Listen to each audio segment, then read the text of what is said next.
Paatiri n'erya Mwana n'erya Mwoyo Mutuukirivu. Amiina. Essaala Biikira Maariya gy'ateesammula. Ayi Mariya Kabaka wange mmange, nze neeyanjulira gy'oli nga sirina kyendekayo, ate nkusingira omusingo gw'okwagala kwange. Kusitulira leero amaaso gange, amatu gange, akamwa kange, omwoyo gwange, nange nkwekwasa nze n'omulamba. Ayi mmange omulungi, bw'olaba neerimbise ku ggwe, naawe nkuuma, nzibiranga omuddu wo owuwo ku bubwo. Baana ba Katonda abalungi era abaganzi, mbalamusaako nnyonnyini ddala mu linnya lya Mukama waffe era mulokozi waffe Yezu Kristu.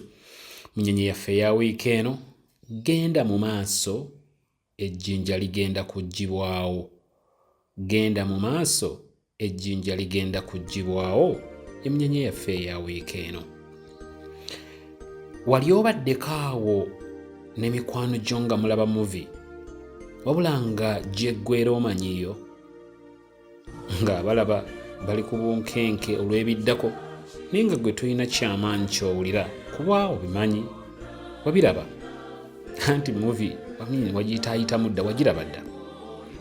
Bwe tuddako katono emabega, ennaku 50 ezaddirira amazuukira paka ku Pentekooti, kwali kujaguza kwereere, sanyusa, anti ebbanga eryo lyonna nga tugulumiza Katonda olw'ekirabo ky'amazuukira. Kaakati ekisanyusa era ekyewuunyisa kiri nti ffe, nze naawe, ensonga eno gye njogerako tugiri weesembera, tugiri ku nkomerero. Ntegeeza nti eyo twogera ku bonaabona okufa n'okuzuukira kwa Mukama waffe Yezu Kristu, ffe tuli ku nkomerero yaayo. Wano ntegeeza ki? Ffe kati tumanyi byonna ebyabaawo. Ffe nnyini tetwaliyo, naye byonna kati tubimanyi. Byonna ebyagenda mu maaso kati tubitegeera. Tukimanyi bulungi nti Yezu yabonyaabonyezebwa, yafa era n'azuukira.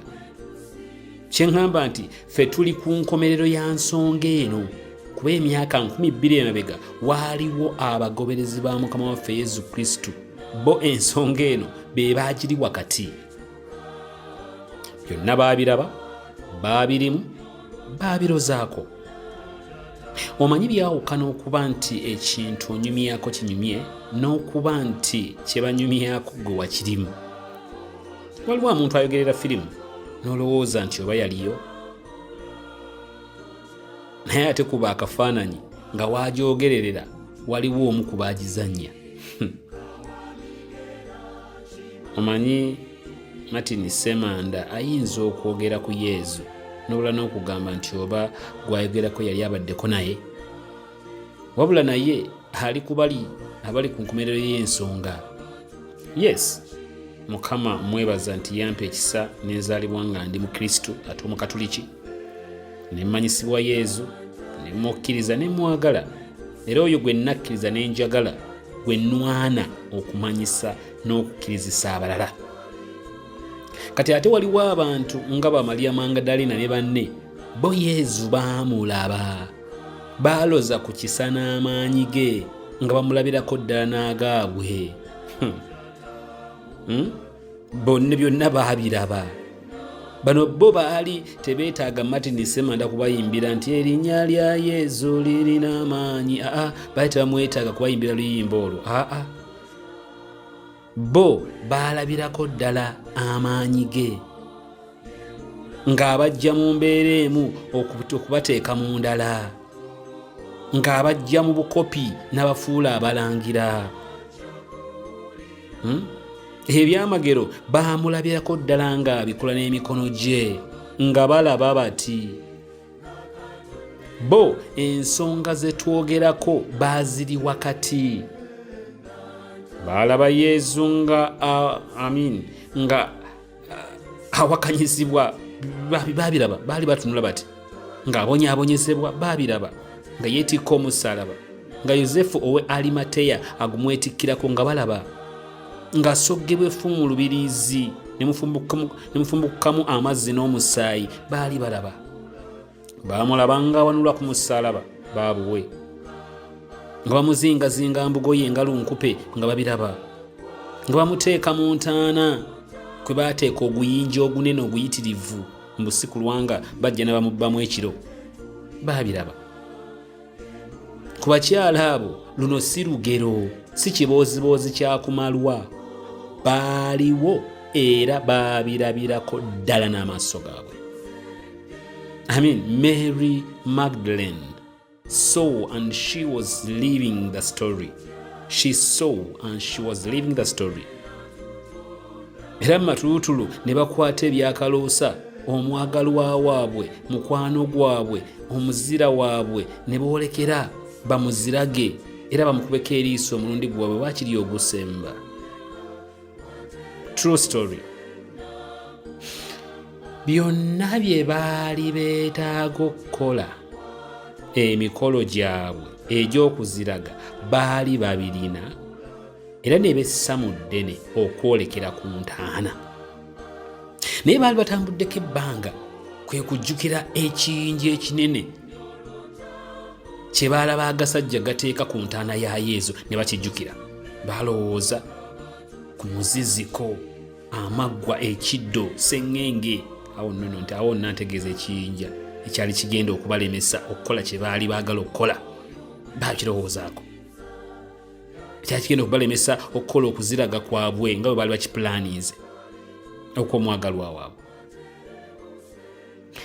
Beebuuza mu Mariko 16:3 ani yali ayinza okubaggyirawo oguyinja ogwo okuva ku ntaana. Mikwano gyange, ekiyinja ekyo obwedda kyenjogerako waggulu, ekyo kyenjogeddeko waggulu kikiikirira ebiyinja oba embeera zonna ez'ekiika mu makubo g'olugendo lw'obuwanguzi bwaffe mu nsi ey'omwoyo n'ey'omubiri. Bannange munanjulira nti emirundi mingi tusimbudde gwe nange ng'olina olugendo lw'omaliridde okutambula, ng'era singa olutambula n'oluggusa bulungi, you will be happy, succeed and enjoy your destiny. Bakiri bakulu, kino kankibagambe, nkijja ku ebyo byempise mu myaka gino Mukama gy'akyampadde ku nsi kuno.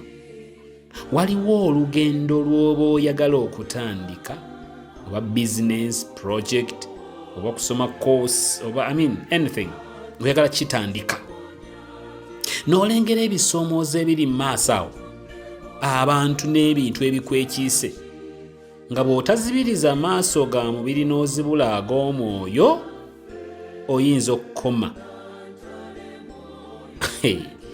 Oyinza okukoma awo n'otasimbula. Tya nti bassengange bonna balogo, tunaakola embaga tebaakola eddogo lyabwe ne batankanya omukolo gwaffe. Gwe nno tokyawasizza, gwe nno ddaawo. Ate bwe ntandika koosi eno sente ne zigaana nga sinnamaliriza, gwe tandika kusoma, vva ku ebyo. Leave the rest to the Lord. We want to restructure our company, but va ku bati. Bati muveeko mukole ekyo kye mwapulaanize.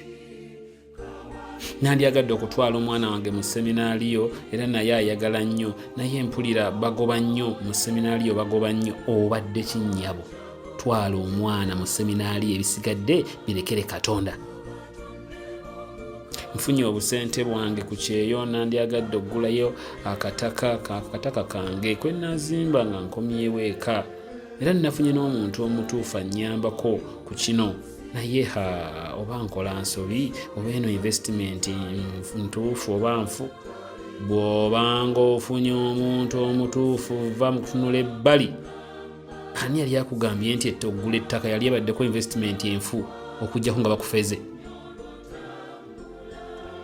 Oba nsooke kuzimba, oba nsooke kola bizinesi. Nnyabo, walinnye ennyonyi ng'ekikulutte kuyiiya ssente, gwe n'abaana bo muve mu muzigo. Ozifunye mbw ate tandika eri gwe okuzimba. nze Martin Semanda nfudde maama bangabye makuukulu yiri eri gye bangabye makuukulu bannange kyalo nnyo ate era mpulira mbu father gundi aliyo si Martin osiisira ki gende makuukulu ebisigadde birekere Katonda. Yes, kisoboka okuba nga gw'oyagala okuziraga okumutuukako mu ntaana gy'ali oyina kumala kuggyawo kiyinja ye era kinene nnyo era tumanyi na bw'oyinza kukiggyawo. Bambi nkwegayiridde kobe nga tomanyi kiyinja bwe kigenda kuva ku ntaana, simbula oyolekere gy'eri. Bw'omala okusimbula, close your physical eyes, open the spiritual ones, and you'll be surprised about the end of the story. Gwe simbula kobe nga tomanyi kiyinja bwe kigenda kuva ku ntaana, simbula oyolekere gy'eri. Bw'omala okusimbula, zibiriza amaaso go ag'omubiri obikkule ag'omwoyo, ojja kwewuunya bwe bigenda okugwa. Munnange bw'obanga obadde tonnasimbula ng'okyali mu kulowooza ku kiyinja ekiri ku ntaana, owedde. Simanyi oba weerabidde nti kati tuli mwezi gwa Kutaano, omwaka tuguyingira wakati. Wakoma kuwandiika pulaani ya mwaka 2024 n'ogiwa Father Martin mbw agisabire. Yes, kale yo gwe yagukola ogw'okugisabira, kati ate gwe ogugwo ogw'okusimbula obeera oyagala yaba akusimbulira. Bakulu nabagamba era sijja bakowa kubagamba nti nze obuwanguzi mbulaba bwe nti success equals blessing plus hard work. Nti obuwanguzi okubufuna olina kuba na mukisa n'okkola ennyo. Omukisa n'okkola ennyo bye bikola obuwanguzi. Ku lwange bwe ntyo bwe mbiraba munnange. Ye Mangadalena newakubadde yamanya nti waliwo ekiyinja ku ntaana, teyadda mabega, tekyamulemesa kugenda mu maaso. Yasimbula bwe yeebuuza ebibuuzo naye ng'enaagenda nga yeebuuza agenda mu maaso. Era olw'okuba yazannya paati eyiye, laba Omukama bw'amuviirayo, wuuyo asindise malayika, ejjinja liggiddwa ku ntaana. The rest is history. The rest is history. Wiiki eno ng'etandika nnoonya abaana, abakazi, abasajja abamaliridde okusimbula no matter what. Bannange nange essanyu libula okunzita buli bwe ntuuka mu Desemba nga baana ba Katonda, baana bange mmwe mwenna bentambula nabo nga muyina obujulizi bwe muwa olw'ekitiibwa kya Katonda. Keeping in mind that great things happen when God mixes with man. Mukama bannange abeere nammwe. N'omukisa gwa Katonda omuyinza wa buli kantu Patrick ne Mwana ne Mwoyo Mutuukirivu bambi gubakeko gubakuume gubasigaleko kati n'ennaku zonna ez'obulamu bwammwe.